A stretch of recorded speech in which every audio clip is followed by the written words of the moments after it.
enthusiastic. Tech fans, the wait is almost over. Let's dive into the iPhone 16 Pro and see what's new. Friendly.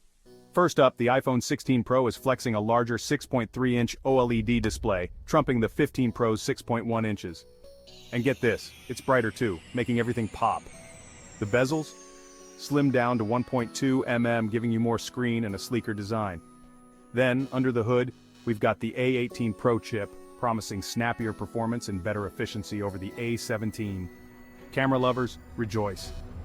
A 48MP ultra-wide camera and a 5x telephoto lens are stepping up the game from the 15 Pro's 12MP and 3x lenses. Battery life and charging speeds are getting a boost too. The 16 Pro supports 40W fast wired charging and 20W MagSafe wireless. And let's not forget Wi-Fi 7 and a new capture button for better photography. Price tag? Expect it to start around $999, but don't be shocked by a small hike. So tech enthusiasts, what's your take on these upgrades? Let me know in the comments. Like, subscribe, and hit the bell for more tech updates.